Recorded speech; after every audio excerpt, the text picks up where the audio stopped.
another Savior. Holy, holy, holy, holy, holy, Well, this is Mobien. This is dedicated to the gallant heroes of the Nigerian Biafra War and IPO families all over the world. I remember the Nigerian Biafran War, in the thickness of the Biafra genocide. Hey, one man revived the vanishing hope to life. Let the great Biafran army to fight, and they were singing out, holy, holy, holy, holy, is another Savior. They were singing out, holy, holy, holy, holy, is another Savior. Holy, holy, holy, holy, is another Savior. Many years after the genocide, whoa, yet another great leader.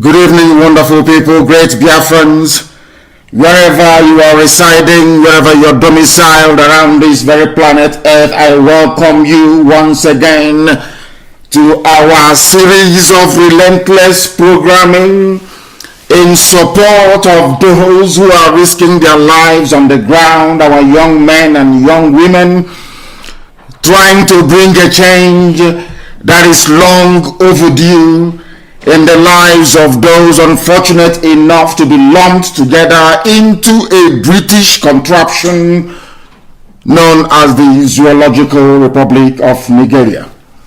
I welcome you wholeheartedly. I welcome you with kindness and with love.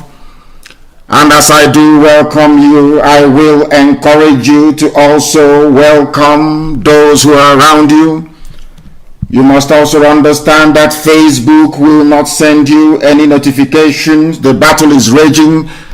They are not just censoring what I'm saying, restricting my audience, suppressing the reach of my posts, and other Biafrans and activists as well.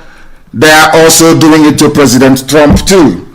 Before I come on air, I saw a news article by Newsweek magazine, the highly respected Newsweek magazine, warning Twitter and Facebook that the suppression of Trump's posts and speech will come back to bite them in the back. I welcome you, each and every one of you, this great noble family of IPOB all over the world. I say good morning, good afternoon, good evening, and good night to some of you, because this very broadcast this evening is going out to the entirety of humanity. Millions of people are listening all over the world. If you are not listening via IPOB community radio, you should be listening to us via Radio Biafra app, FM in Biafra land, satellite, TuneIn, Sweet Radio, Simple Radio, Garden Radio. Some people are also watching via YouTube, and should I say those who are fortunate enough are now watching on my page. I know their madness will kick in very, very shortly. You must share the link of whichever platform that you're on. You must let those around you understand and join this live program. The time now is approximately 8 minutes past 7 p.m. in the evening in the land of Biafra. The same number of minutes past the top of the hour wherever you are. I will endeavor to make this program this evening as interactive as possible. But first of all, we are going to follow our normal protocol. We are going to pray. We are going to analyze the news or bring the news to you, the topical news, of course, and then I will open the lines to take your contributions. I welcome you once again, and we must pray. Father, Almighty God in heaven, this evening your children are gathered once again to give you praise, adulation, adoration, submission to your will and your purpose for our lives. We remember most especially those who went out today to protest, but they will not be making it home anymore because thugs hired by politicians, by wicked, insidious APC politicians killed two of them in Benin City today. We also understand that another person died elsewhere. We ask you, Almighty Father in heaven, to understand the level of injustice and the pain that Nigeria is causing to people. The most infuriating thing about injustice is the absence of acknowledgement of wrong. They have become emboldened in their evil and in their wrongdoing, sadly supported by a supposedly God-fearing nation in the United Kingdom. We come to ask you to please have mercy upon us. Have mercy upon those who have died. We pray for justice for the death of the protesters. We pray for justice for the men and women who have lost their lives in this very protest, trying to give us all a better life, a better existence, a better experience, a better future. Not just for ourselves, but for our children and those that are yet to be born. May there be consequences and convictions for those who have taken the lives of these young people. Because we understand very, very clearly from your scriptures that taking of life is sinful and abhorrent. It is a sin before your sight. Your word, O Heavenly Father, is clear about human life, which the Fulani Janjaweed in Asorok have no regard for. Every life is valuable because every life is made in your image. We may look different from each other. We may have different persuasions and beliefs, but we have one big thing in common. We are all your image bearers, O Heavenly Father. We are the beauty of your creation, which means that we all have equal value, regardless of who you are, regardless of your ethnicity, regardless of your religion, regardless of your orientation. We all have a purpose, and we are all part of your plan. One thing we do know that is not part of your plan is the continued existence of Nigeria.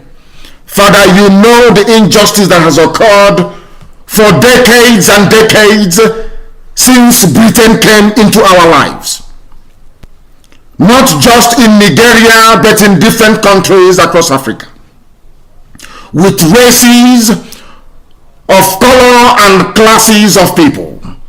This evening, morning, afternoon, or night, depending on where your children are domiciled, we pray for your justice in this ongoing British racism in Nigeria, which it has found its way into the minds and into the homes of people, that made it possible for northern Fulani Islamic governors to say that they are in support of a murderous police unit. Heavenly Father, you cannot create a country where people think this very way. We pray that these wrongs look very wrong to everyone who views these situations. Make it clear to everyone, O Heavenly Father, that your creation is beautiful. That Kanu was beautiful before Britain came. That Hausa Habe monarchies were beautiful for very many years before the Fulanis came. Make them understand that Nupe had a very thriving civilization. Make them to understand that the Kwarafa people had a very thriving culture, the Nok culture, O Heavenly Father. Make them to understand that Yoruba land stretches all the way from Togo to Igodomigodo. Make them to understand that they are all great nations and can stand on their own 2 feet.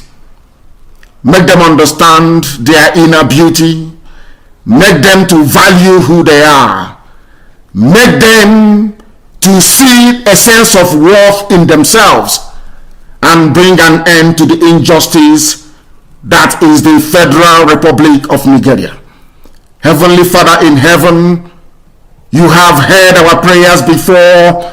We call upon thee now to strengthen those who are out on the streets, to fortify them with your courage and your conviction, for them to understand that these sacrifices will not be in vain, that in the end we shall all be free, and every praise and every adoration, every adulation and every honor shall belong to your holy name. Now and forevermore we pray. He said, Mama Chineke. We are live and we are direct and we are going to preach the gospel of heaven. I did not announce this very program, but of course we know that our people are listening and paying attention all over the world, and we know that they're joining us this evening. Once again, this is a live presentation. The time now, if you want to know, is 16 minutes past 7 p.m. in the evening in the land of Biafra. If you look at your wristwatch, if you look at your smartphone, if you look at the clock you have on the wall in your home, you will see that it is exactly 16 minutes past the top of the hour. That is how you know that we are live, that we are direct, and that the entirety of humanity is paying attention.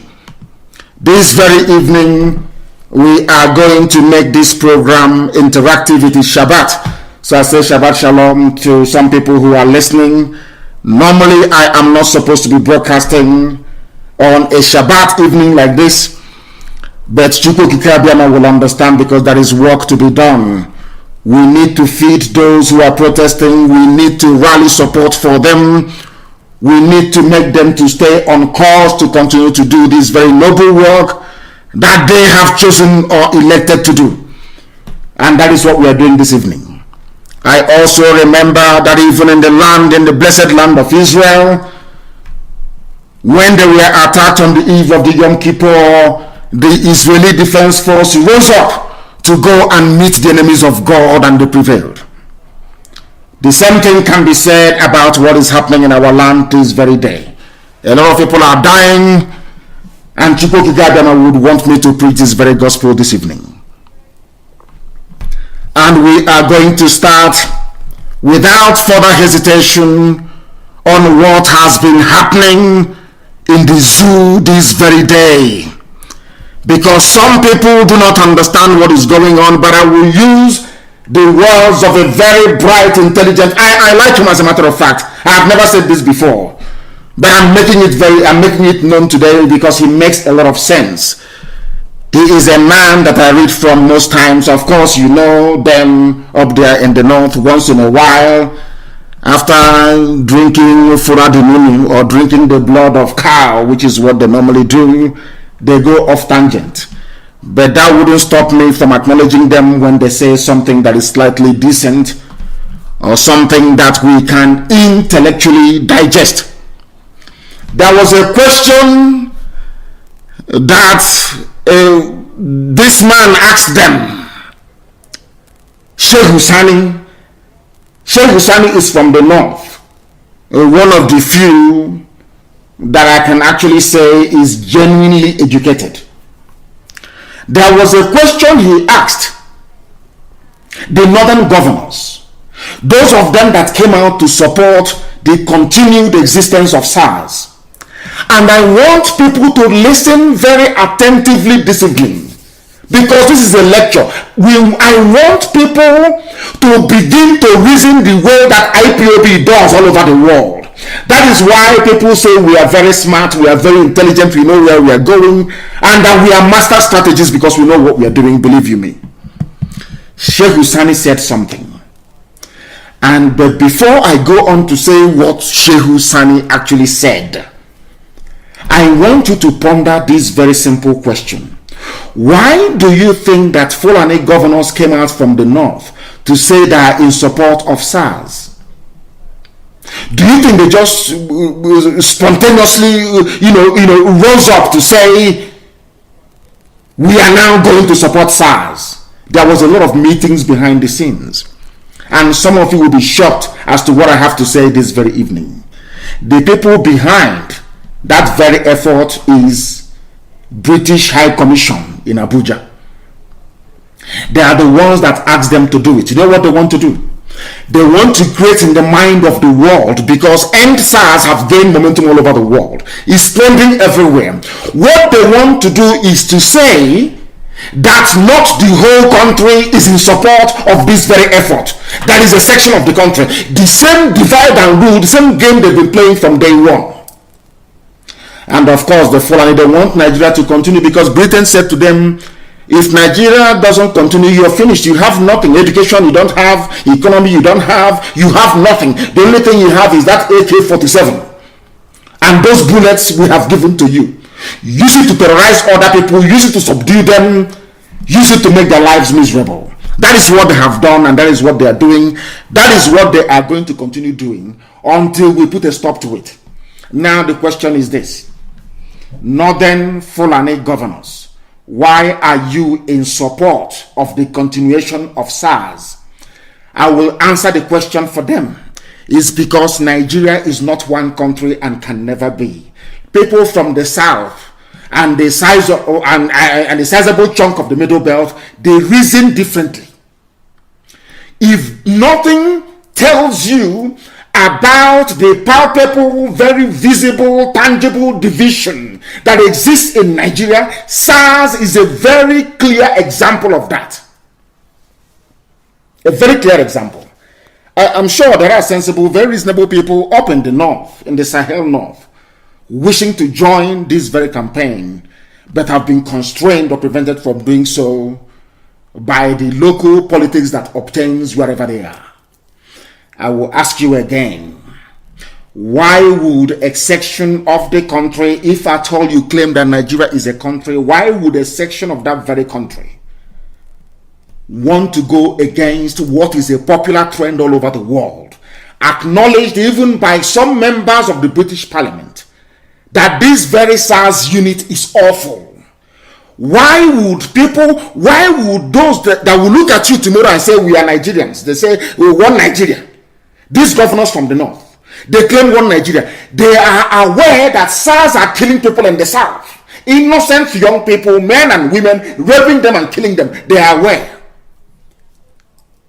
Despite their full knowledge of the atrocities being committed by SARS, they rose up to say that they are in support of SARS. That tells you all you need to know about the mindset of the Fulani, their psyche, the way they reason, the way they see you. So as long as SARS continues to extort money from people from the south, as long as SARS continues to kill people, as long as SARS continues to terrorize people, Nigeria is one. Everything is okay. Let's have unity. Let me ask you another question. Since this whole incident began, has Aisha Buhari tweeted support for SARS? How about Babangida? Has he said anything? How about Abdul Salami Abubakar? Has he said anything? How about Tanko Yakasai? Has he said anything? How about Junaid Mohammed? Has he said anything?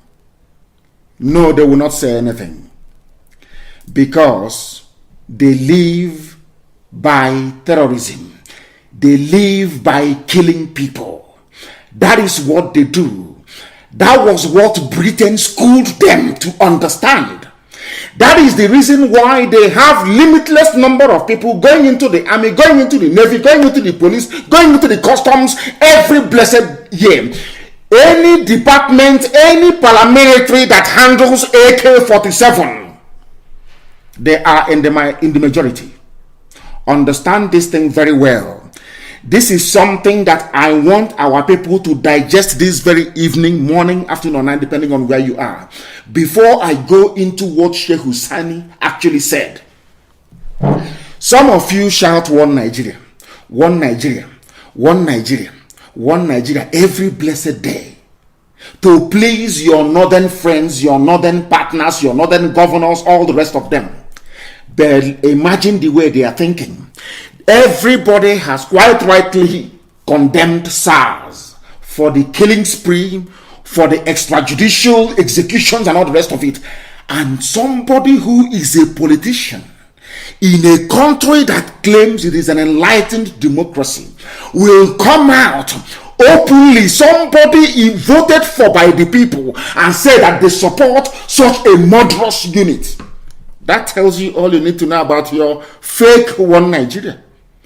You don't need to listen to what IPOB is saying, what Biafrans are saying, what Nnamdi Kanu is saying. No. Look at it for yourself. The evidence is very clear.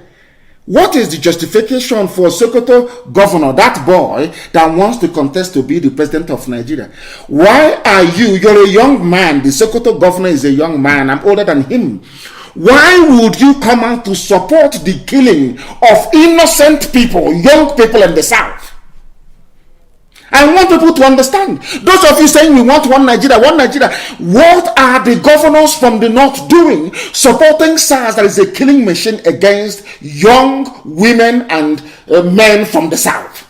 Just tell me. And they want one Nigeria. That tells you that Nigeria can never ever be won. That tells you that anybody who is serving a Fulani interest, any governor who is following a Fulani preset agenda to keep Nigeria one, is your enemy. Anybody seeking to contest for elected office, be it the zoo president, trying to corral you into this mentality of one Nigeria, they are leading you down a blind alley that will lead to your death. You are in the same country, yes? Obiano came out, all the governors of Wike came out, they are coming out, the governor of Kwara State, they are coming out at least to say something to the protesters. At least to say something to them. In the North, they're saying keep SARS. What does that tell you about your so-called one Nigeria? What does that tell you about one Nigeria? Just explain that to me. Evil is evil. Injustice is injustice. It is very blatant. It is very glaring. It is very clear for the whole world to see that SARS is a murderous, corrupt unit of the federal police controlled by the Fulani. That is the reason why they are saying no, they want SARS to continue. Now I will come to what Sheikh Husani said. Sheikh Husani asked them a simple question. You know me, I love people who are intelligent. I am naturally attracted to people who make sense, people who are knowledgeable. Sheikh Husani asked them, if SARS asked the northern governors, as they call themselves, the Fulani governors of the Sharia states. For those of you who do not know that Nigeria is already divided, I am not saying there are no Muslims who are decent. Of course, there are decent Muslims everywhere. There are intelligent Muslims everywhere. After all, it was the Islamic civilization that gave us algebra in mathematics. It was Islamic civilization that gave ordinary ice cream. The ice cream that you eat every day is an Arabian invention. So they have contributed to the advancement of mankind. I'm not going to go. I want to talk about the mentality of the idiots that use Islam and Quran to not only deceive themselves, but to perpetrate heinous crimes against humanity. Not just through terrorism, but terrorism of the mind, mental terrorism. That is what they practice in the zoo. They cajole you, they threaten you, they blackmail you into becoming the very stupid Nigerian that they want you to become. If Nigeria is not divided, Can you tell me why a sensible person will come out and say that SARS must continue, given the catalogue of atrocities that they have perpetrated? Now, listen very carefully, please. If SARS is working, a simple, mundane question. If SARS is working, why has terrorism continued? Why has banditry continued? They are anti-robbery, which means kidnapping and everything. Why is there kidnapping menace in Katsina State, where they claim Buhari or the mask wearer comes from? People in Katsina are complaining every day about banditry. Which successes has this very SARS recorded in the fight against banditry? They were sent to Borno to go and fight Boko Haram. Their wives came out and said, our husbands were not trained to go and fight terrorists, but they are trained to kill innocent civilians in the south. I want people to reason. We don't ask for much. On this platform, within IPOB and the wider consciousness that we are propagating, all we ask you to do is forget about your prejudices. Try to reason for once. Can you tell me the justification for campaigning for SARS to continue when you governors in the north are complaining of terrorism, of banditry, of kidnapping, of illegal mining? What then can you point at and say that this is a significant achievement of SARS in the fight against insecurity? There is none. But do you know the reason why they want to keep SARS? Because they are killing Christians from the south. People they are killing are those from infidels from the south. But you come out the next day to say that Nigeria should be one. But if it is only one person, that is saying this, you can understand. If it is two people, of course, it can be condoned. But 12 governors, 1, 2, 3, I am sure out of 12 of them, 1 or 2 must have been to a university, 1 or 2 of them must be well read, well versed in history, in literature, and all the rest of it. Now, can you explain to me why people with such pedigree, of course, in parentheses, why people with such pedigree, if I may ask, would come out to boldly say we support SARS if there is no ulterior motive behind it? You see, it's just like somebody coming out and saying, oh, I support ISIS. I support ISIS. The same thing they did when Ihejrika was bombing Boko Haram. They said an attack against Boko Haram is an attack against the north. That was what the late Buhari said. He opened his mouth and he said it. And this day newspaper published it. I want people to ponder and to reflect, to think, to reason this very evening. But these are your fellow Nigerians. These are, and if they are ordinary Alamajiri, I can understand. These are governors who have traveled all over the world. They understand how democracy and republic function. They understand how a republic is meant to function. After all of that, they come back. All they are interested in is how let us sell oil and gas from Biafra land and share the proceeds. I want people to understand this very evening that Nigeria is not one, not because we are saying it, but from their behavior, their mindset, their utterances, the way they respond to issues tells you all you need to know about them. Their own brother is asking them a question. Their brother is a former senator, Sheikh Husani. He asked them, all these 12 or thereabout governors from the north, if SARS is working, why has terrorism continued? And I will add myself, if SARS is working, why are you people complaining of insecurity in the north and banditry? Why don't you take the SARS and take them to the north? They won't do it. They want an armed SARS in the south, killing people and extorting money. And tomorrow you will tell me that these governors are patriots, that they are Nigerians. That is where I have issues with how an average Nigerian reasons. These are the difficulties that I have. And upon reflection, I couldn't possibly begin to reconcile it with anything closely resembling common sense. It doesn't make any sense to me. And it wouldn't make sense to you either. Following the support of the Northern governors for the embattled Special Anti-Robbery Squad SARS, a former lawmaker in the House of Assembly, of course in the Senate, public commentator Sheikh Husani, has lambasted the governors, posing a critic. Even Vanguard recognized that the question that Sheikh Husani posed was very, very pivotal, very critical, very, very important, and no sensible human being can answer it.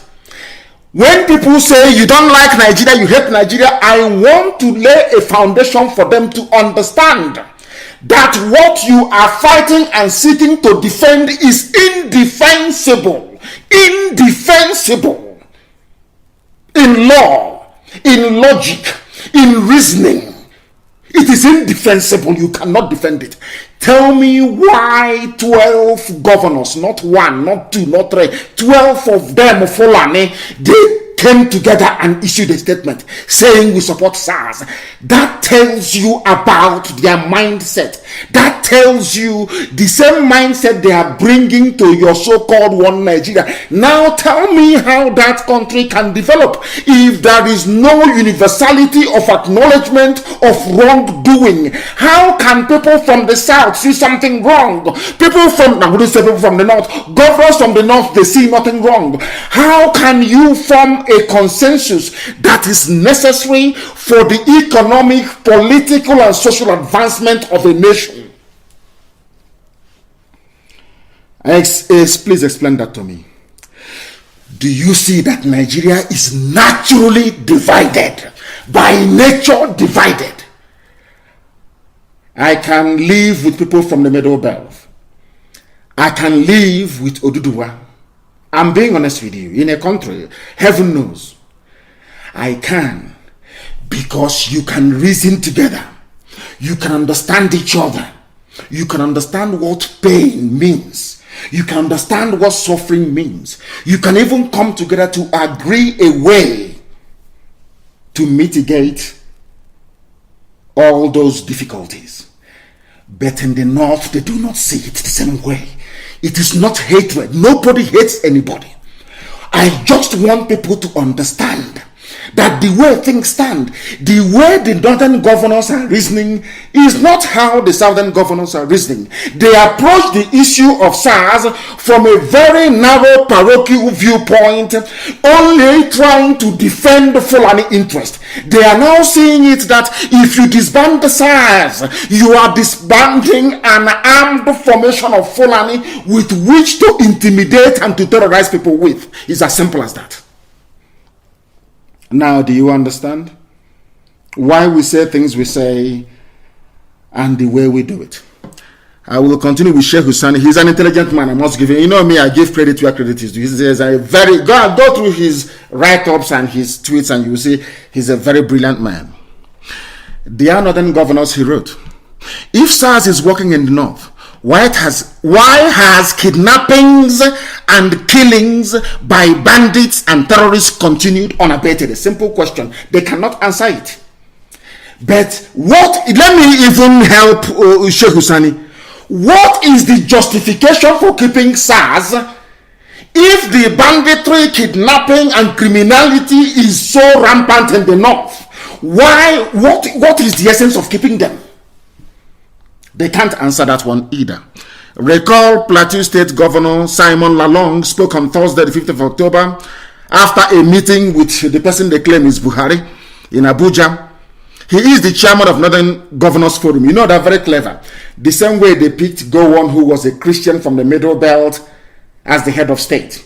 In a time of crisis, that is what they always do. They pick one traitor, one efulefu, one idiot, and say, oh, we are all not. This same Governor Lalong, some of you will be shocked this evening to know, this same Governor Lalong in the same state where he comes from. In the same state where he comes from. For those of you who do not know, for those of you who do not understand, Fulani renamed the local government after themselves. For those who do not know, I want to find it and I want it posted on my page for people to understand how easy it is for Fulani to deceive you, convince one of you, make you feel important, but all the time you are serving their purpose. I am saying this because I want to warn Ifeanyi Okowa. You know, Igbo governors, they are very good at falling prey to the antics of these people. You can see them jockeying for position. Ifeanyi Okowa, Dave Umahi, you can see them, all of them jockeying. Who can be the best Fulani slave? That is exactly the same thing that happened to Plateau State Governor Lalong. This same man has forgotten what Miyetti Yala did to them. This same man has forgotten that now they have Fulani emirs in Plateau State. But all he can see, they have promised him, Northern Governors Forum, the next president, the next this, his brain will be swelling up. His people will be dying. I need you to understand, because Sheikh Husani mentioned the name of Plateau State Governor. He was the one mouthing the rubbish. Now listen very carefully. I'm quoting from what Simon Mwadikon wrote. I believe that is what he spelled, Mwadkwon. It was published by Punch newspaper. I want you to listen carefully, please. The original name of the community is Rakun, R-A-K-U-N. But the Fulani who are occupying the community after chasing the natives away claimed to have renamed it Mahanga. And that is the name which the SDG office settled for.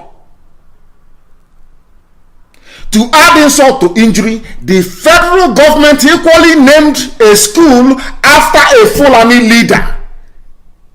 This is happening in Plateau State, the state of Lalong. I now want people, I don't know how to explain this for people to, I don't know if I'm getting it right. I do not know. I want people to understand this the way that the Fulani function, how they reason. Your motives for shouting one Nigeria may be honorable. I am not going to disagree or disparage that viewpoint. Everybody is entitled to their opinion. Some people wrap themselves, they are Africans, they're in America, they wrap themselves in American flag. I am not going to quarrel with them. I want to ask you this question. You have a governor of Plateau State who is not Fulani by all stroke of imagination, but in order to advance himself, his family, and his political ambition, he agreed to become the leader of the Northern Governors Forum. The same thing that they did to Gowon. The same thing. Today, people in Plateau are suffering and dying. Go and look at it. It is well documented. The same governor saying that he doesn't want SARS to end. His people are under bondage right now. Now, this is one thing I explained this last night. Even this morning when somebody asked me about Olusamete. There is something about politicians in Nigeria. Their own selfishness is what I call destructive selfishness. All they care about is themselves and their families.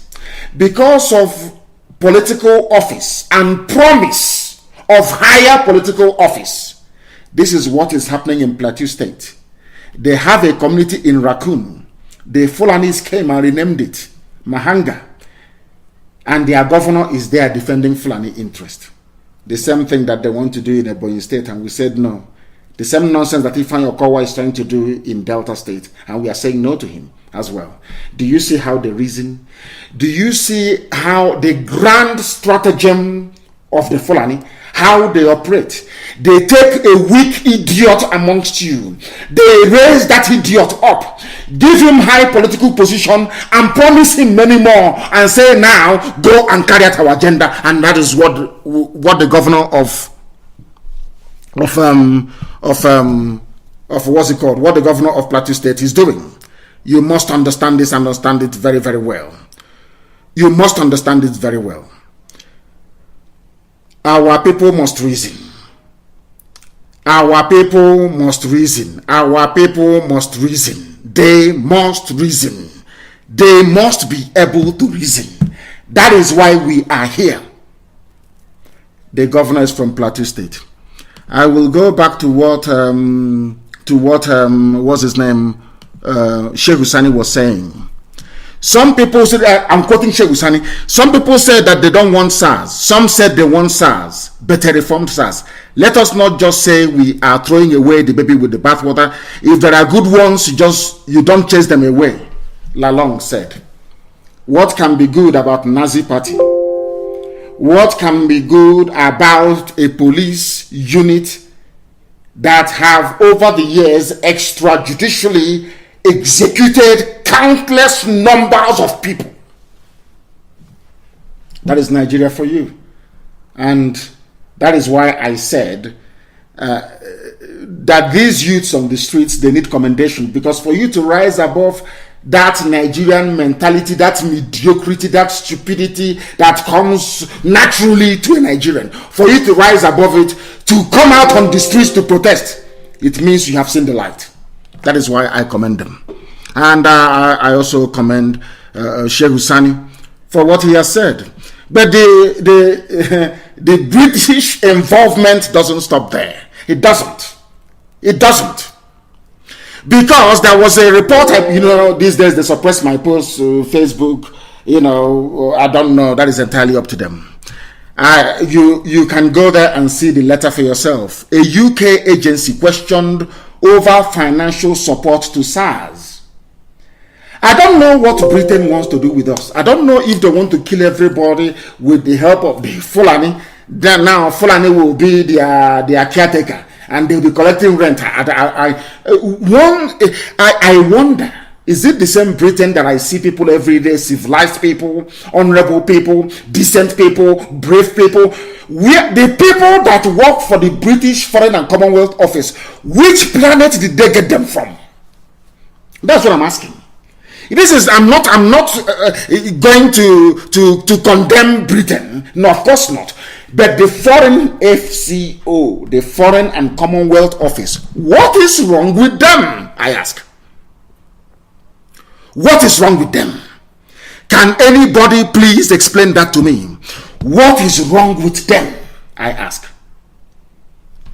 A member of the British Parliament, Miss Kate Osamor, representing Edmonton, has written a question and is seeking clarification on the nature of the United Kingdom government through the Office of the Secretary of State, Foreign Affairs, extends to Nigeria's disbanded Special Anti-Robbery Squad. What type of money has Britain been giving to SARS? Do you see the reason why even Britain cannot come out to condemn SARS? I want you to build a picture of those that this very protest has been raging for over a week. They have not said anything. They have not said anything. Look at the list of all of them. Those that want Nigeria to be one. According to the letter written on October the 15th and personally signed by Osamo MP, she called the attention of the Secretary of State for Foreign and Commonwealth and Development Affairs, Mr. Dominic Raab, to the nationwide protest in Nigeria in the past 7 days against the excesses of SARS. She warned that further assistance be withheld to SARS. This is what she's saying. So Britain has been funding SARS. And people are saying, oh, why hasn't Britain mentioned anything? Why haven't they said anything about Biafra? Can you see it? They are the ones funding your death and destruction. Britain is the one funding your death and destruction. So when SARS kills somebody, and you go to Human Rights Commission and nothing happens, and you go everywhere, you go to the court, of course they'll throw it away, everything, you still, let me petition Britain. You write to the UK as the colonial master, as because they brought this problem to us. They are the ones that created Nigeria. God did not create Nigeria, Britain did.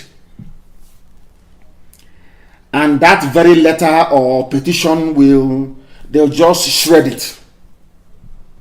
And that's the end of it. And you'll be wondering, why is Britain not responding? Does it mean that these people, they don't feel any pain? There is no, to them, you're a nigger. You are a nigger. You are nothing. You are a monkey. And your so-called country is a company of theirs. You are a commodity. You are nothing to them. And you are expendable. You are expendable. We want people to understand this very, very clearly. To understand where we are coming from. We don't hate anybody. Nobody was born with hatred in them, no. But when you sit back and observe Nigeria, if you observe Nigeria objectively, without sentiment, without any ethnic or tribal coloration, you will begin to see very, very clearly. You will understand the enormity of the mess you're in. That is why every support must be given to those who are out on the streets. So you don't know that Britain was supporting SARS before? Now you know. Thanks to Kate Osamo MP, the Member of Parliament for Edmonton, a London constituency. That is how they roll. Now we are exposing them one after the other. Are you telling me that Britain did not know that the SARS they are funding, that they have POS machine? A police unit. They own their own POS machine. If you don't have cash on you, may God help you. They bring out their POS machine, you type in your PIN number, and they will go to the bank. When they go to the bank manager will not ask them, why would even bank issue POS, point of sale machine, to police? Somebody should please tell me. There is no history or establishment of the payment of roadside fines, either by road safety or anybody, because if you're involved in any traffic violation or contravention and you have a court nearby, that court should be able to take payment from you, or the Federal Road Safety Commission or whoever in that particular department will deal with you. Why would a special anti-robbery squad have POS machine with which to take money from unsuspecting victims? And sometimes they kill you after you must have given them your PIN number. They will swipe it and they start typing in and depleting your bank account, depleting your bank balance. And this is the type of unit that Britain, of all people, a permanent member of the Security Council at the UN, this is what a country like Britain is doing. Supporting a unit, a police unit that has POS machine to take credit card information, to steal from people. Britain was funding them. Do you now understand why people are out on the streets? All those thugs they claimed who are the thugs attacked protesters in Benin and in Lagos, they are not thugs. These are, we have done our research, these are SARS officers. They took off their uniforms, they came with machete to kill, because it's only them that can be so brazen enough to kill in public without remorse. It's them in Benin.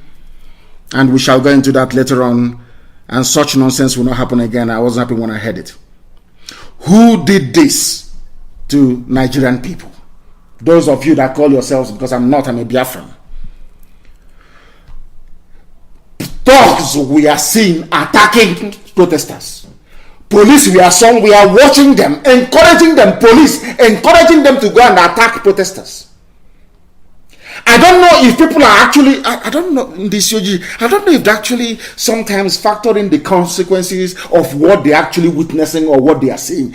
Police was there, they saw thugs with machete coming to attack unarmed protesters, sitting somewhere, standing somewhere, making their views heard, and the police kept quiet because police is in on it. Is that the type of Nigeria you want? Those talking about one Nigeria, I want to ask you a simple question. You are there. It is a constitutionally guaranteed right to come out to protest. Everybody can see those protesting. You can see them there. And you can see police nearby. It is their job to protect those who are protesting. Instead, they are the ones, they take off their uniforms now, and they are now like thugs with machete and clubs and stick to come and attack innocent people, and those of their colleagues with their uniform just stood there watching. Is that the type of country you want to leave for your children? It's a simple question. Is that the type of country you want to leave for your children? A very simple question. A very simple question. A very simple question that I want people to answer. I want people to answer it. A country where the police, it is their job to keep law and order. They came out to shoot at protesters, but they saw that the protesters are very, very peaceful.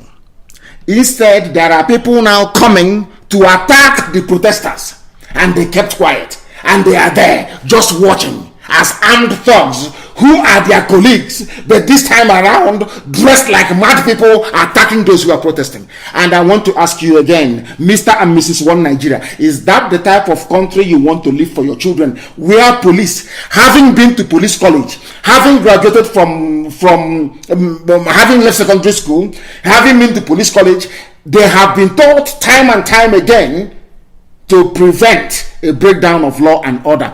But the police, you see them standing, encouraging their colleagues, the thugs, to come and attack peaceful protesters. And I will ask you again, is that the type of country you want to leave for your children? A simple question.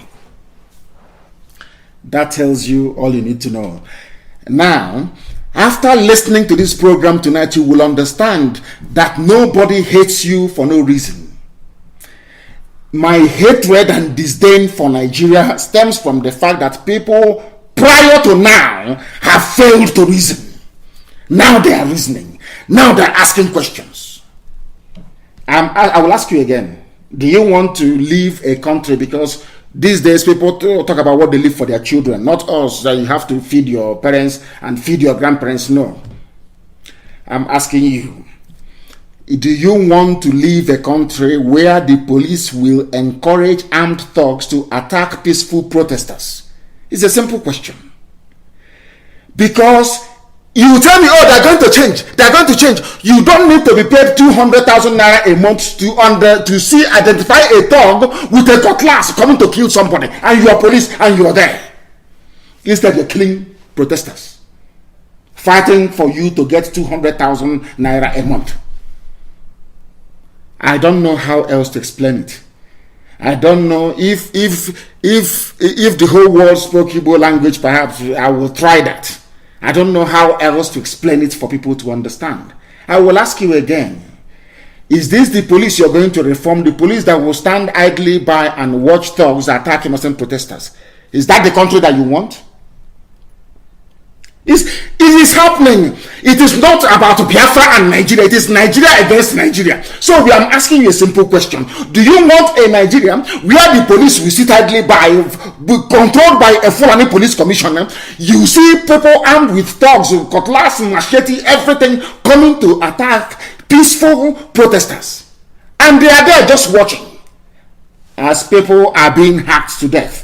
And I ask you, is that the type of country that you want? Just answer a simple question. And these are the people that you're fighting for. You want them to reform. Are they reformable? Can you reform these people? Are they the ones who are going to reform? This one's behaving like this? Hey, Mbanao. No, I want to play a clip for you. This is somebody who witnessed or who knows about Janjaweedism more than anybody else.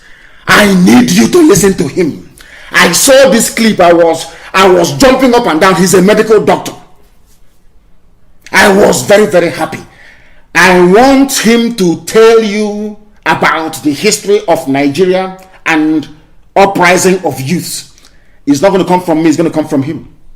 You please listen to him. Listen. Knowing about the battles of the oligarchy. Listen. From the Ali must go crisis when we were very young. And then we had different issues with this country and with the leadership of this country. Even when Buhari came into power the first time, when he came to UBTH, when Dr. Scott Mwapa was rolling an empty truck to go and meet him, then I was already a medical doctor and I was doing internship in the UBTH. Yes. University of Unity Hospital, UBTH. Those they are dealing with. They are dealing with old warriors, old oligarchists who know how to fight. One of the things they are going to do is that they are going to use fear and intimidation. As they will roll the army out very soon, and they will shoot a few youths dead to intimidate others to run into their shells. The next thing they will do is to start arresting people piecemeal by piecemeal. That's what they do. There's a strategy. Somebody arrest that person, target another person, arrest another person, and before you know it, fear will start creeping. Fear. They put fear in you. It's assassination. They will start eliminating people one after the other. Remember Frank Kokori, and the rest that they arrested during the Nupen crisis, during June 12 crisis. They will start eliminating people one after the other, either by assassinating them, by imprisoning them. They will drive them out of the country. Remember Nadeko, they will run into exile. But if you don't give up, listen. Present people today are beneficiaries of the struggle. Exactly. People like Enaoro and the rest others who did not benefit much from the struggle. And so, they will want to fight back. The system they use is to get hungry young men and individuals who are instruments that suffer from the Stockholm syndrome I told you. Remember Abacha's crisis? There was one young Igbo boy. I can't remember his name, I think it's Kanu, that established one group. They went to Abuja, held conferences, held rallies to support Sani Abacha. But that was a great mistake they made. When they took Ijaw boys from the Niger Delta to Abuja, and they saw the beautiful houses in Abuja that were built with their oil money, they did not know they were provoking a crisis they could not manage. That was how men and other people came up, and then amnesty eventually came. The next thing they will do is that they will start settling settlement, bribery, settlement, give them offices and all that, give them money, give them promises, and then you will see people antagonizing each other. The next one they will do, and they're already doing it, is to play the north-south game. I saw some young men in the north with caps. They say they are youths. They say that they want SAS. They want SAS. I agree with you.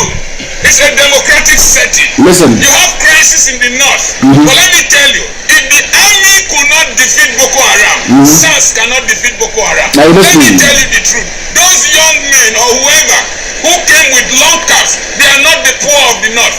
When I recorded here, they were northerners digging ridges for me. The poor of the north have no voice. They don't come on radio. They don't come on television. They can't even speak English. Let me tell you one thing. If you are in the north, they use you to fight your youths in the south. Poverty will not leave the north immediately. Poor education will not leave the north immediately. It is only the children of the rich that will benefit. Let me tell you another thing they will do. I saw some people in Sapele, people from my area, boldly responsible men saying that we want SAS. We want SAS. Maybe they don't have children who drive cars. Maybe they don't have children who have gone to universities. But the point remains, one day intimidation will come to them.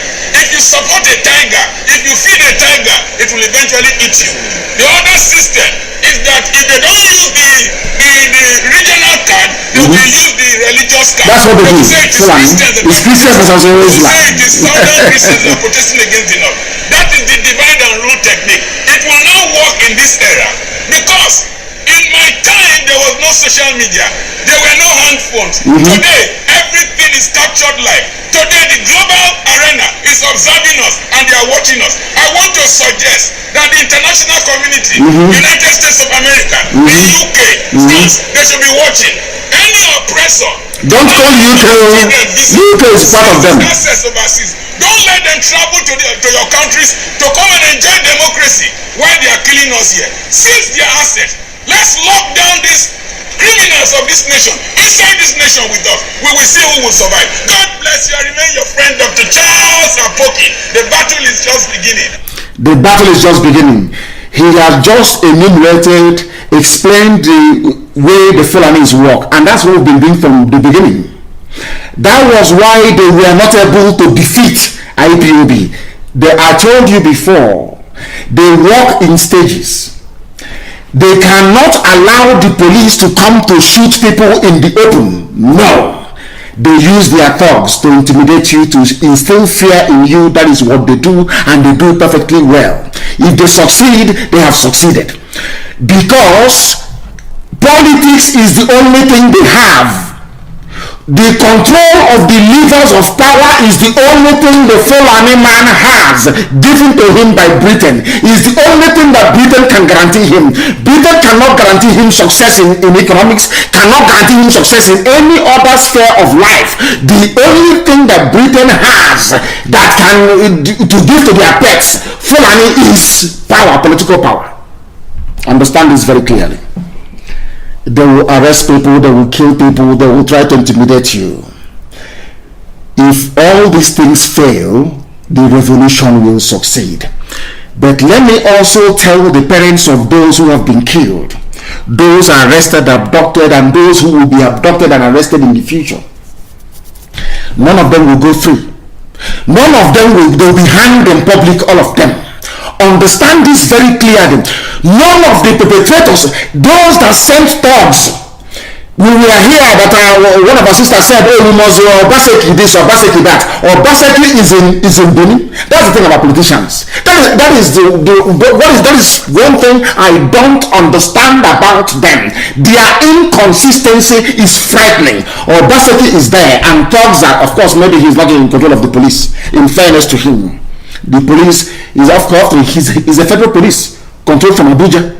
Maybe the governors don't have any say in it. Now I want to ask you this very question. I want to not actually as a question, but we want to ponder something that is very, very critical. Who is behind all those now in Benin, those that attacked protesters? Who is behind them? It is our job to find that very person and set an example with that individual. We must find out who sent the thugs to attack protesters in Benin. We know who did the one in Lagos. That is their business. But it's in the economic of the land. We need to know where those thugs came from, and we take the battle to them. Understand how it works. These are old cargoes. They are old war horses, all of them. Fulani will not give in easily. They will not accede to the demands. I'm telling you the truth. That is how they are wired. That's how their brains operate. As this very doctor was lecturing us. Understand this very clearly. They are not going to give in very easily. They are going to fight. They will use all of you. Anybody who is a willing tool will be used to defeat the purpose of our youths on the street. But they must not relent. You must not go back. You have started. You will dare not go back until you achieve those aims and objectives that propelled you to go out on the streets in the first place. Now listen very carefully, please. We need to find those who are behind the thugs. These are black people. If you don't set example with them, they will come again. That is how we operate. That is how we are wired. We must find those behind the thugs that killed 2 people today. And Obaseki must rise up to do something about it, or else he will be part of the problem rather than the solution that we thought he was going to be a few weeks ago. Now you understand. You see the way the Fulani operate. They will come, they will kidnap, they will bribe, they will cajole, they will do everything. Once all these things fail, that is why every successful revolution has to last minimum 4 weeks. People must be out on the streets Prepare your mind, food or no food, mentally for 4 weeks. You must be on the streets. If you go back, you're finished. If once you retreat, you are gone. Every sacrifice made is gone. Are you telling me that the same people, we will agree to all your demands? A Fulani Inspector General of Police telling you this, and you agree. Whereas Fulani governors are saying they want to keep SARS.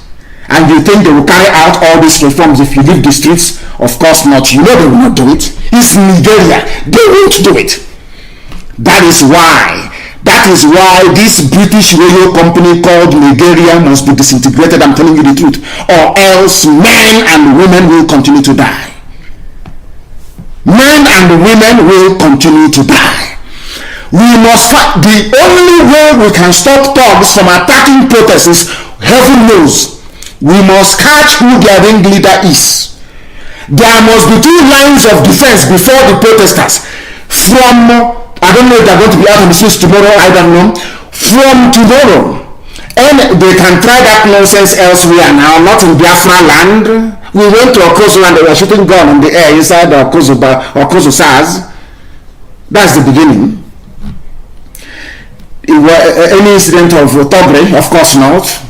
Because our people over the years through IPOB, we now know what we want. People want to work hard. Nobody wants to be an armed robber.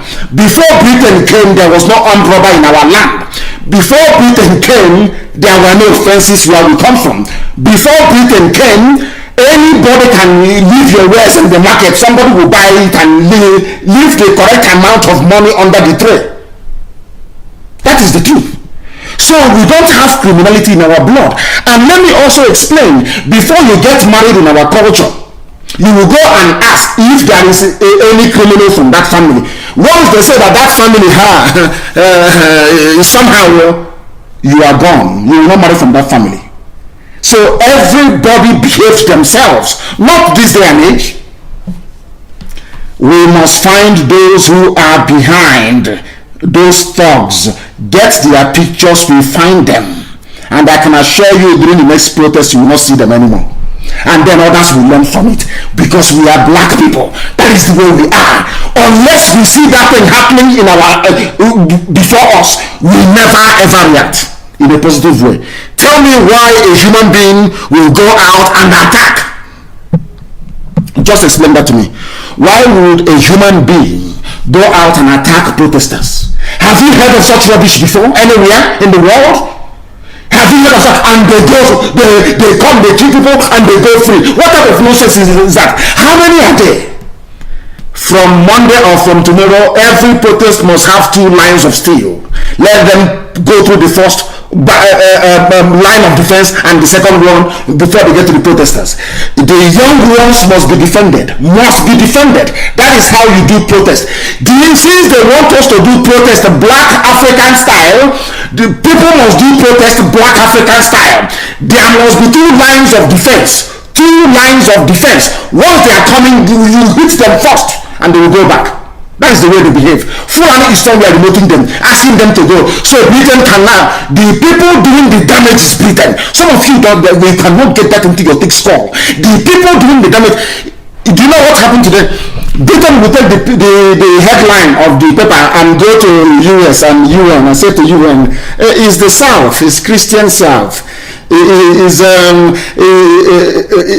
End SARS campaign is mainly a Christian Southern campaign against the North, because Jonathan lost election. I am telling you the gospel truth before God and man. That is what Britain will say to them. Can't you see that the governors from the North are against the end of SARS? Can't you see it? Can't you see that they're against it? They are there playing this devilish chess game, moving one piece against the other, sacrificing the pawns, moving and advancing. As long as oil and gas is flowing, that is all that matters to them. But some of you don't know this, do you? The Nigeria you're fighting for, every day you come out to say I'm fighting for one Nigeria. Believe you me, you are advancing British business interest. You are setting up yourself for destruction. Nigeria can never be reformed, and I will tell you this today. If Nigeria had any hope, you will see one Fulani governor come out and say that what SARS is doing is not good. Although we Northerners are not being killed, we Fulani are not being killed. It is our sons who are doing the killings in the south. But it is not good. Not one single person came out to condemn what is happening. And you are telling me that Nigeria can be salvaged. How is that possible? How is that possible? How is that possible? How is that possible? How is that possible? These are the things you need to know. These are the things you need to know. All of you must understand this very, very carefully. We proceed this evening. The Janjaweed always saying that they are the majority. Whenever the case of accountability becomes more serious, they use Islam, as our brother Quatrackly said. As a drug, they use Islam. Britain will push them. He played Islamic card. Say it is Christians from the south that won the end of SARS. And they play it. They manipulate the Gambaris, the Lupes, the Hausas. Somebody wrote, since I was born, I have never seen or heard of any Fulani man that lost his hand as a result of Sharia ruling, or flogged in public, or their women punished for breaking Sharia laws. They go to Dubai, they party and they smoke, they drink alcohol. It's only the poor Gambaris, the poor Alamajiri on the street, the poor Hausa, the poor Nupe who is suffering. Because people have refused to reason. People have refused to read the handwriting on the wall. People have refused to see the damage that they are causing themselves by sustaining a zoo that should not be sustained. The more we sustain Nigeria, the more this will continue. Next time now, somebody will come and tell me that the Fulani man is good and they want to be president of the zoo. Can't you see what they're doing? Can you not see what they're doing? Are people that foolish that you cannot see what is happening before your eyes? From one to the other. I don't do this very often, but I deliberately chose to do this today, to broadcast on Shabbat Eve, something that I never ever do, but things are boiling up, things are very serious on the ground. I published the picture on my page. Scroll through my page. I don't know if Facebook have removed it, because these days, before the suppression these days is just overboard. They've gone overboard. It's the suppression of my post, but I don't care. I'll keep posting and I'll keep rising. You will see where the police are busy by the side watching as the thugs go to attack those who are protesting. These are black people from a black BCAG. People say to me, you can see why I insult black people. These are young people who cannot afford iPhone. Any day they afford iPhone, the same SARS that they are attacking protesters on their behalf will kill them. That is the difference. That black people never reason forward. They can never see tomorrow. They can never contemplate. They can never imagine what life will be like tomorrow. I don't know the planet they came from. Heaven knows. They are the ones attacking, and you can see police watching. I also made the allegation that the British government visited Tinubu. Are they visiting Tinubu? Is Tinubu the governor of Lagos State?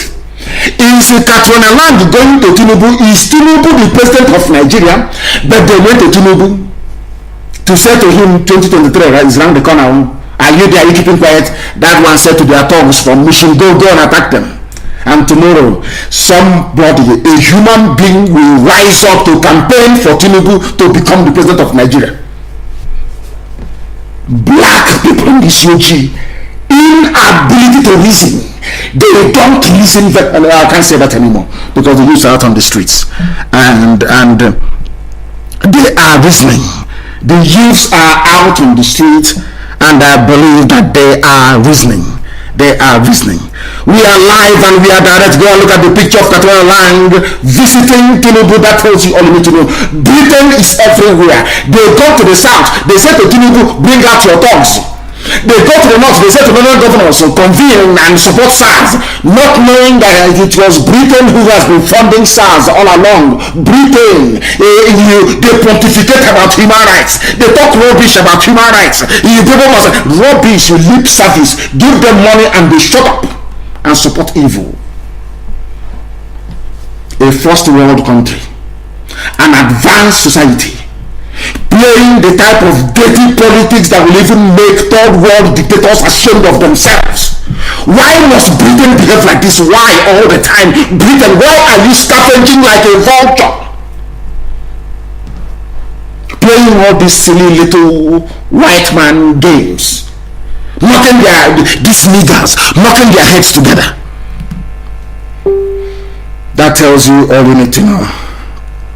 That tells you all you need to know. That tells you all you need to know. We must continue this very gospel. We must preach it. Some people may not like it, but it's not our business. It is not our business. We must preach it. SARS with POS. Maybe Britain gave them the money to acquire POS machine, making your life a misery. And they'll be there writing report, human rights report, Commonwealth report. We are working with Nigeria to improve human rights abuses, and we have added some garbage every year. Some of you read it, you gobble it up, you don't know that your problem is not even full, and Britain are the ones engineering it, because that's how they get free oil and gas. You don't know that?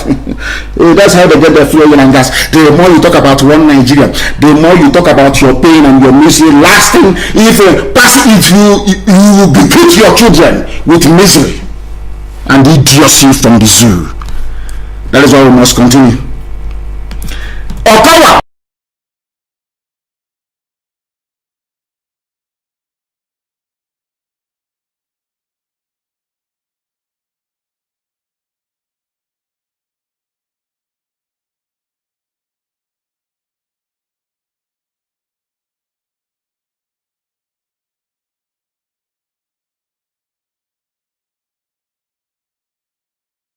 Fulani. If you go to Asaba, the Fulani is everywhere. They have taken over the state. Go to Asaba and you see it. Just go past the bridge, you will see it there. You see Fire Okoro. He wants to be a good Nigerian, but the same good Nigerian he's playing, his counterparts in the north are more interested in SARS killing people from the south, and he is playing a good Nigerian. He's playing a good Nigerian. They always find one idiot. Anytime from Gowon, they always look for one fool, one idiot who cannot reason. The same middle belts that Gowon comes from. You know where Gideon Oka comes from? Why is it that Gideon Oka saw something that Gowon could not see? Today everything is in there. Let's go to the book of Ecclesiastes. Let's go to the book of John, chapter 10, verse 15. Rubbish every blessed day saying he's doing prayers. Because he has failed. A failed generation. The generation that failed the country. They claim to love. No electricity, nothing. All criminals. Let them, these people that claim this are our Nigeria.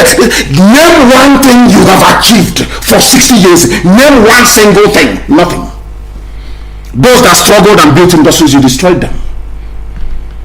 You destroyed them. Name all these elder statesmen.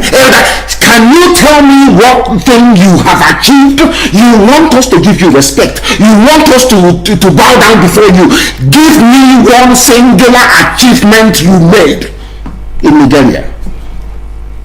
They have universities that issue degrees that is not even worth the paper it is written on.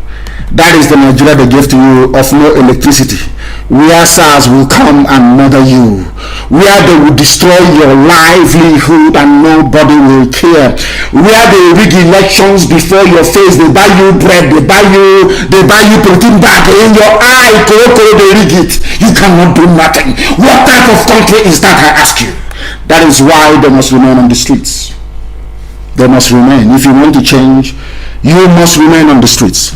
And very, very briefly, we are now going to open our lines to take your calls this very evening.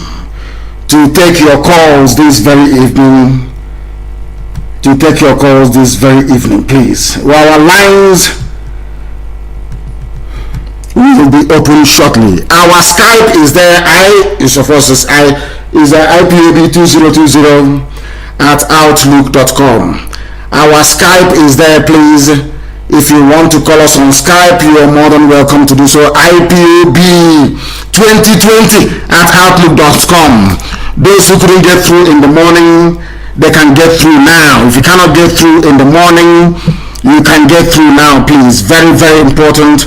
Very, very important. Emeka from Festac, what are you saying? Flavor, Fino, KC led a group of ends. Of course, they did very well in Okozo, and I commend all of them. I commend each and every one of them.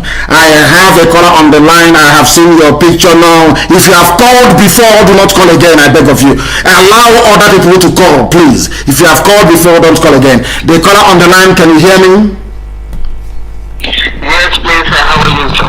Very well, thank you. Please, your name and where you're calling us from, if you may. By God's grace, my name is Pastor Joe Uko. I am calling from South Africa. Yes. Originally from Ogoja. You're from where? Cross River State. From Ogoja, Cross River State. Thank you very much. Go ahead. I am from Ogoja. Yes. I am so happy that I am opportune to be on today after trying for several months. I just want to let you to understand, sir, that people from Ogoja, I came up to hear my parents telling us about the Biafra war. The mistake was done then, but I think our generation will not wait to see that we do not get what Ojukwu saw over getting to 60 years ago. Yes. And I believe too that you did not come by chance. Whoever thinks that you came by chance, they do not understand what God did with the children of Israel. Yes. Proceeding with them out of the land of Egypt to get to the promised land. Yes. A lot of people we've been listening to, when this young man in Turkey, the first time I heard him, I told my wife, No, I don't discuss inconsequential fools on this hallowed platform. I don't entertain gossip. I don't entertain people who discuss other people. Give me your ideas. That's what I'm interested in. I don't discuss people here. Please go ahead. yes, sir. So I believe very well, and I stand by this agitation that it is overdue that each and every one of us from both the Niger Delta and the southeast, we should form a formidable stand to be able to get out of this so-called Nigeria. We have done that already.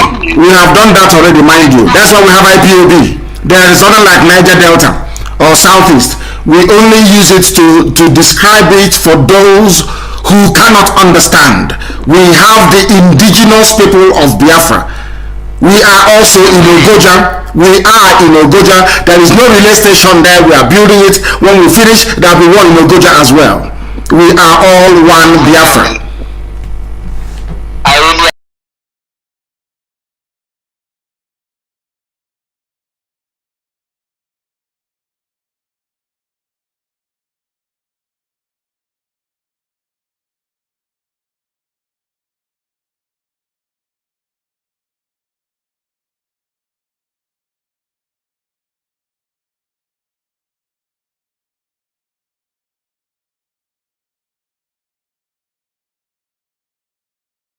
as I'm speaking to you, Indigenous people of Biafra. We are also in Ogoja. There is no relay station there. We are building it. When we finish, there will be one in Ogoja as well. We are all one Biafra. I really appreciate my contribution, and what I want to say is that please, Mazi, that is something that is going on in the northwest of Nigeria, as I'm speaking to you. Biafran daughters are being kidnapped, are being hijacked, forced to be Muslims, and they are caged in the houses of all these Janjaweed people. And a situation whereby I have seen a case daughters are being kidnapped, are being hijacked, forced to be Muslims, and they are caged in the houses of all these Janjaweed people. And a situation whereby I have seen a case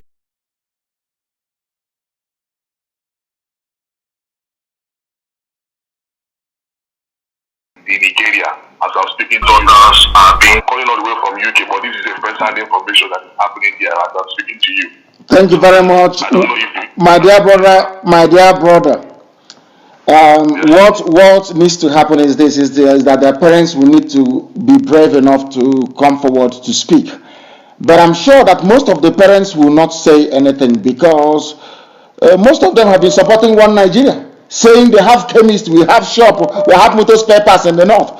So shame cannot allow them to say that their daughter is now a prisoner in the home of one filthy, dirty Almajiri. They can't say that anymore out of shame. So that is their cross to bear. That is their burden to shoulder. But if they come out in the open and make it known to us, then we'll try and do something about it. I thank you for calling. Thank you very, very much, my dear brother. Thank you very much. I have another caller on the line. Your name and where you are, please. The caller on the line, your name and where you are, if you may. Good evening, my leader. Good evening to you, please. Give us your name very quickly and where you are. Many people are in the queue, please. People are waiting to speak. My name is Sonny Betchinos. I'm calling from Ebonyi State, sir. From Ebonyi State? Where in Ebonyi State are you? I'm calling from Izi. Izi is in Ebonyi, local government of Ebonyi State, sir. Did you people protest today? Did you go out today to protest? Are you one of those that protested today? Yes or no? Simple question. Yes or no? Did you protest today? No, I did not join today. I joined yesterday, sir. It is every day for 4 weeks. I was led there today. Every day for 4 weeks. Okay, sir. And then you get the change you need. Every blessed day for 4 weeks. You must be out on the streets. And then the change will come. Protest of this magnitude is not done only for 1 week. You have to go every blessed day for 4 weeks and you will get the desired result. If you do it for 3 weeks, it will not work. And you are dealing with Fulani Janjaweed, people who will try every trick in the book to dismantle this very protest. So it is an everyday event, not a one-off, not a disco where people go to dance. It is not that, no. People go to protest every day for 4 weeks. Then you get the result you need. Go ahead, please. All right, sir. Thank you so much. Sir, thank you for your good work, for what you have been doing for Biafrans. And there's one thing that is bothering me, sir. What is it? This is the issue of Ebonyi State. I don't know. Sir, there are fractions in Ebonyi. This is not the way it's supposed to be. This is not the platform to discuss such either. This is not the platform to discuss it. We have a committee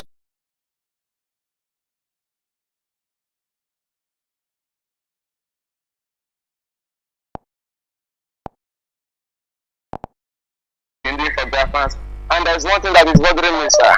What is it? That is the issue of Ebonyi State. I don't know. We have that. Channel your grievances towards. This is not the platform to discuss such either. This is not the platform to discuss it. We have a committee that looks into dispute resolution committee. We have that. Channel your grievances towards them, please. Very, very important. Very, very important. I have another caller on the line. There is only one line to call, please. People keep calling the other line that is meant for people to leave their messages. You don't call that line because I will not take your call. The caller on the line, can you hear me? No, it is very noisy. We cannot take it. Very, very noisy. We can't take it. Let me go to Skype and see who is there. The caller on Skype, can you hear me? Hello. Yes, turn your system down, please. Your name and where you are. Okay, this is Hyacinth Onyekachi. I'm calling from Johannesburg. Johannesburg in South Africa. Please go ahead. Sir Hyacinth, go ahead. We're listening. Go ahead. Okay, sir. Mazi, God will bless you, sir. He said, and bless you too. First, what? Amen. He said, what I have to say about this is we have to take this protest to a new height. I saw what the people in London did. They took up the protest there. So I urge everyone around the world, if you know you're a Nigerian, you're a Biafran and Oduduwa, we need to synchronize with what is going on back in Nigeria, in the zoo. And we should shut down every embassy of the zoo, wherever we find it. Because we know that our host countries will try to defend the embassy. But we will have our rights. We have our rights. It is not a question. We are not encroaching into the laws of the land. We want to bring about a change to our home. So we need to take on the embassies, shut it down. If we succeed to get into the embassies, what they have done to the embassies in the past, we can do the same. We can break down every single thing that we find there. That's my contribution. And the second contribution I want to make is, if you remember very well in the Bible, when the daughter of Jacob was raped, Reuben, I think Simon and Levi, they took it upon themselves and they destroyed everybody. So what we are going to do to those that rape our mothers, our sisters, our wives, wherever they are, it is not all about going out, but they are going to pay for it. We'll make sure that we take it to the very end. And the final side is this James, this useless SARS guy in Anambra State that is on the run now. We will need to find him. Information about this guy should be given. Wherever we find him, be it in Nigeria or in the diaspora, then we'll take it from there. If we can't find him, I believe he has children. No, we will not touch his children, but we'll find him. We shall find him. We will not touch his children, but we're going to find him. Thank you very much for your call. I welcome that. When the diaspora joins the battle, then what you're saying becomes a possibility. It will be taken over. All these things they are doing outside the embassies is just rubbish. It is not going to get the world to understand the enormity of the disaster that SARS is in the zoo. The embassies will need to be stormed and occupied. Then let them take people to court in civilized countries the next day. That is what gets the world moving. That tells them that you're serious about what you're doing, not being outside. You are a Nigerian, you have the right to go into the embassy. Now that they say they are Nigerians, go inside the embassy now and take it over. The government of that country cannot do anything to you because you are a citizen of that very country. It's not an invasion, because every embassy is a piece of, to an extent, is sovereign. You know, but you can go there as a citizen and take it over. And that's what I expect people to do. The caller on the line, can you hear me? The caller on WhatsApp, can you hear me? The caller on WhatsApp, can you hear me? No.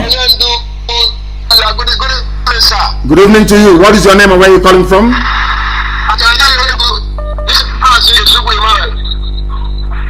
And where are you calling from? No, Emmanuel, your line is not clear. It is not clear at all. I have another caller on the line on WhatsApp. Please give us your name and where you're calling us from. Good evening to you. Please, your name and where you're calling from. They say my voice is cracking on Facebook. Yes, go ahead, please.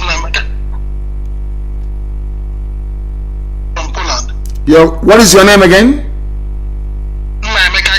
Nnamdi from Poland. Please go ahead. We are listening. Go ahead. Yes, my leader, without wasting much of your time, I want to thank you for all you have been doing for us. I want to assure you that we are really, getting your message, and we are working all we can to see that all we dream for and all we try to fight, and we will achieve it. Quickly, without wasting your time, there was was this clip you played last time about Obama saying something about the fight for keeping Nigeria one is yes. Fight for everyone.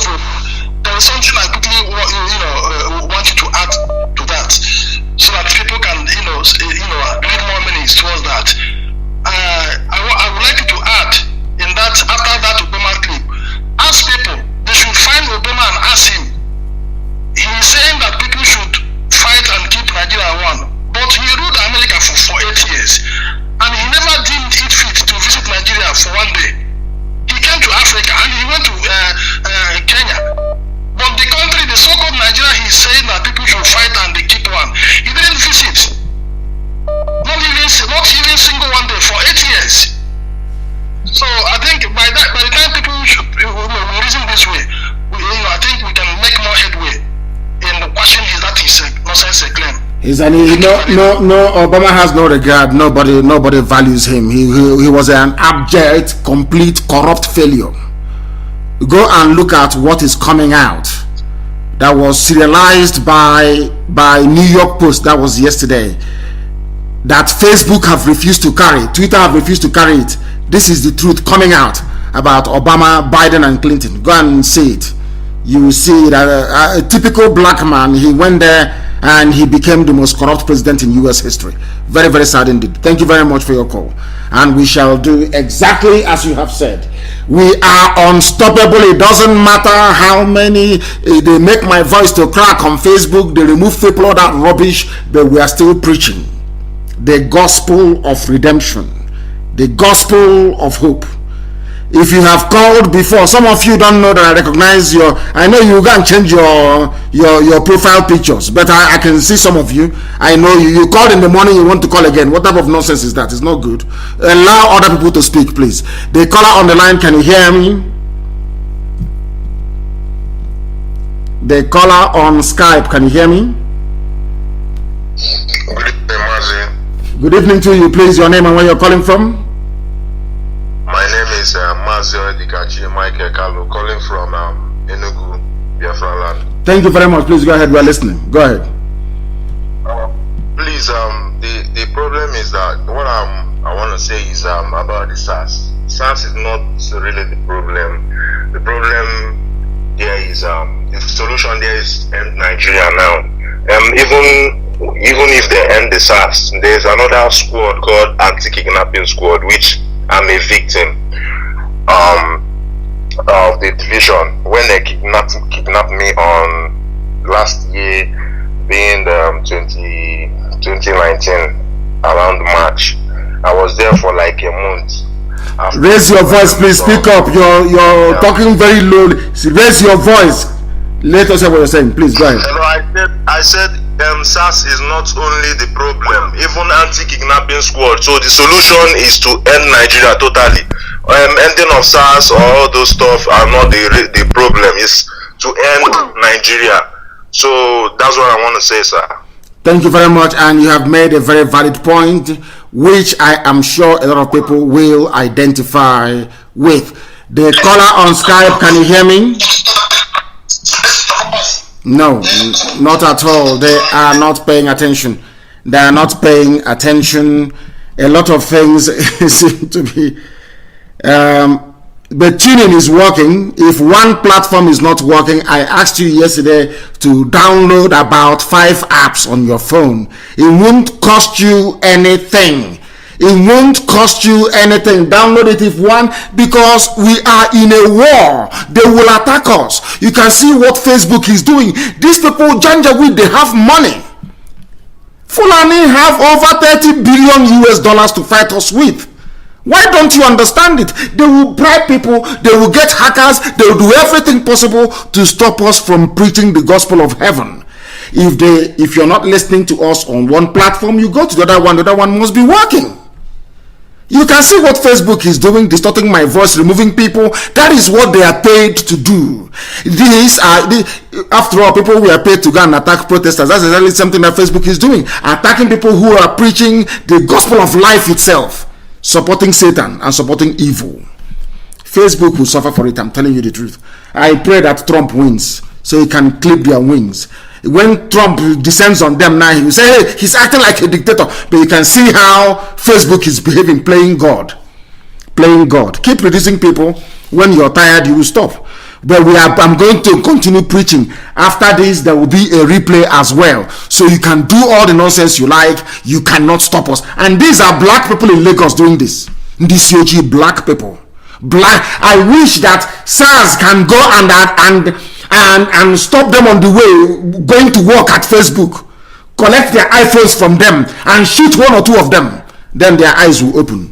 Bunch of idiots in this UG, black African people, as useless as ever, as idiotic as ever. But we must preach the gospel of heaven. Of course, we need to preach. The caller on WhatsApp, can you hear me? Your name and where you are, please. Good evening, sir. This is Mazi. Yes, go ahead, please, and make it very quick. Make it very quick. Go ahead.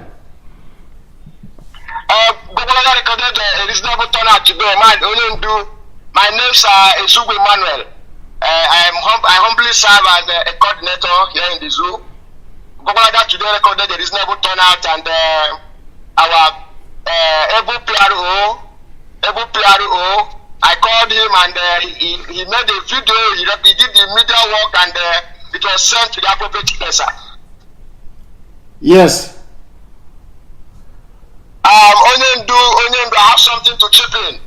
I think we should take this peaceful protest to the embassies of the British, who are the ones sponsoring this SARS. That will be the end. The storming of British embassy in Abuja will come last, not now. They won't know when we are coming.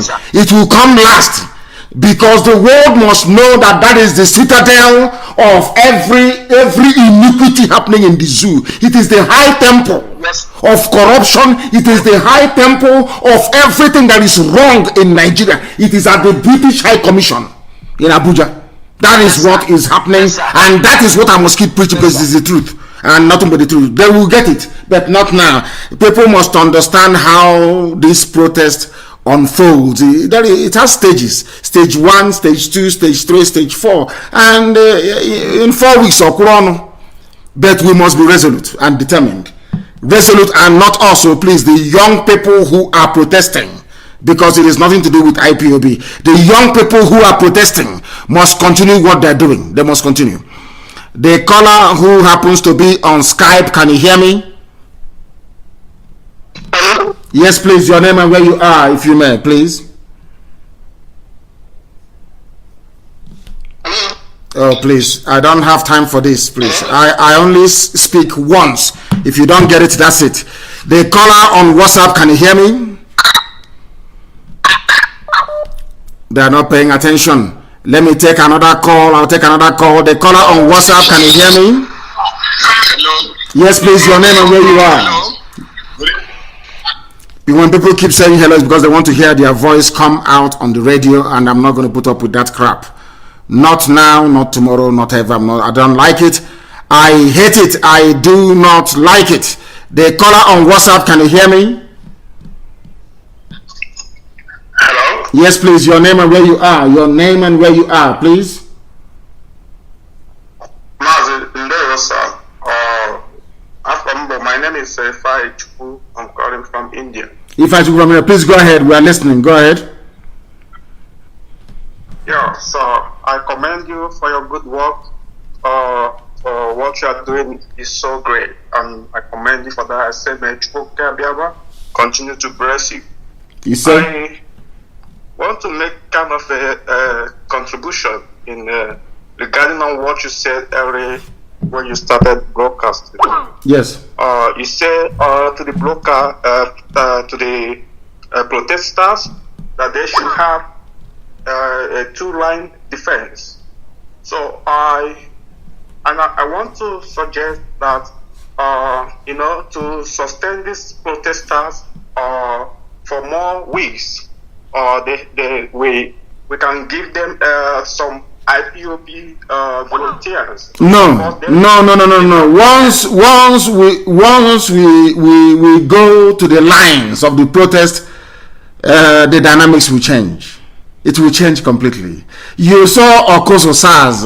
I think that was the highest crowd they've ever had at Okoso SARS today.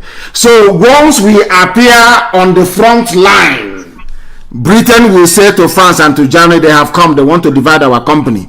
Let us do something about it. They will kill it off immediately. You don't know this. You people, you don't know how these guys behave. You don't know them. I know them very well. You don't know how they behave. They will destroy the whole protest overnight. I'm telling you the truth. So it is nothing to do with Biafra, nothing to do with IPOB. It's about people who are protesting and asking for, where can I put it, an end to the reign of Fulani terrorism through SARS. After all, SARS is Fulani. That is the truth. Anybody who doesn't know that, I feel sorry for you. The caller on WhatsApp, can you hear me? Hello? Yes, please, your name and where you are. Turn your system down for the last time, your name and where you are, please. Hello? Oh my goodness. They are not serious. The caller on the line, can you hear me? Your name and where you are, please. Can you hear me? The caller on WhatsApp, can you hear me? Hello? Yes, please, your name and where you are. Did you just wake up from sleep in a Hura? Did you just wake up from sleep? Yeah, good evening, sir. Good evening to you. So, I'm calling from Angola. From Angola, please go ahead. Yeah, Your line is not clear. One Biafra. I'm telling you what you say. I'm very Please go ahead. So, what I want to say, that we are not one Biafra. We are United States of Biafra. This one is for Zoom people always say one Nigeria. I don't believe in that rubbish. One Biafra. We are United States of Biafra. That's what I'm saying. Thank you very much. That's what I'm saying. Thank you very much for that. Thank you very, very much. We don't believe in all that one nonsense. One this, one that, one this, one that. That is garbage. We don't believe in it. We are just simply Biafrans. Anybody who doesn't want to be a Biafran can go and join the zoo. As simple as that. But we are one Biafra. It's as simple as that. The caller on Skype, can you hear me? I have a caller on Skype for the last time. Can you hear me? No. They cannot hear me. They cannot hear me. They cannot hear me. And we are approaching the very end of this program today. Let me take a few more calls. The caller on the line, can you hear me? On Skype, can you hear me? You can hear me? Hello? No, it is not coming out clearly. It is not coming out clearly. Let us try one more person and see if... Can you hear me? Yes, please. Hello, sir. Yes, please. Your name and where you are. May God bless you, Amadike. You say? My name is Brian Daniel again. I am calling you from New York. Mazi, because of what you just said now, the point you made about if you mention IPOB, that Britain and France, they will come up that their company is about to scatter. I want to use this medium to let you know those crooked people that say they are Masob or Lower Niger or the people in the creek. Let them not come up with anything Biafra. Let them keep their own that side, because this is only for the protesters. Because Janjaweed will use any medium to come. They cannot come up and formulate one thing now and accuse IPOB or Biafra that they are the people organizing the protest. So they want to, because they will use every medium to destabilize this thing. So I want to tell Wazirike, let him remain where he has remained in his hotel and in his hostel, and let the Greek man hide himself wherever he has hidden himself. Then my number 2 suggestion is this, Mazi. Why have we forgotten to treat these people children? You said their children are innocent. What makes their children innocent? Because they are not the ones that committed the crime. No. They are, my dear brother. Thank you very much for that. They are not the ones that committed the crime. That is why nobody will touch their children, because they did not do anything wrong. We are not like the zoo. If you go to arrest somebody, if the person is not there, you take their mom, you take their dad. No. We are way more civilized than that. More civilized than that. The caller on the line, can you hear me? The caller, no, they cannot hear me. The caller on Skype, can you hear me? The caller, no, Skype has gone off. Oh my goodness, Skype has gone. Skype has gone. We are too much. We are too much. I'm telling you. Hey, they will say they have never seen a more stubborn set of people than this. The caller on WhatsApp, can you hear me? Yes, please. Your name and where you are. My name is Okechukundubisi. I'm calling from Onitsha. From Onitsha. What happened at Onitsha today? Was there any protest, or all of you went to Okuzu? Hey, mother, me Okuzu and Onitsha Were Road. It's a terrible something, sir. Very good. It's a terrible something. Amazing stuff. Thank you. There is something I want to say about P2B. Yes, please. There is something I want to say about P2B. Go ahead. P2B. Yes. The person told me this, Dr. Bezek Kedi. Former Anezi. Yes. So he now told me that the time P2B, before he come to be the governor of Anambra State, that he now moved with one man. He now moved with one man. Then the man he moved with then went to G8 meetings. His opportunity, he have opportunity to follow the man go to G8 meeting. So after everything, the man now told him that every necessary thing then.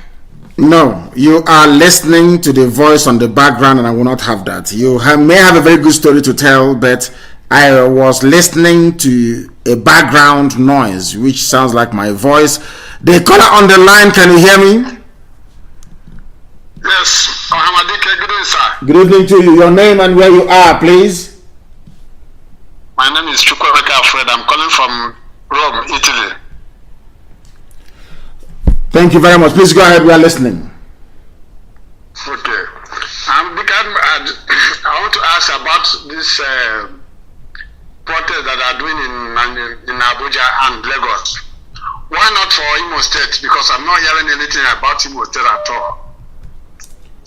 Imo State did something, but they need to be more consistent. Imo State did something, but they need to be far more consistent than they have done, and it will happen in the coming days. We have come almost to the end of our program this very evening. The attack has been relentless. Our preaching has also been relentless. I thank each and every one of you for being part of us this very evening. And we are going to, if there is need for me to come on live in the morning to do an interactive session, I will do it, because we must keep encouraging those who are on the ground. But for now, from me, from here, good evening.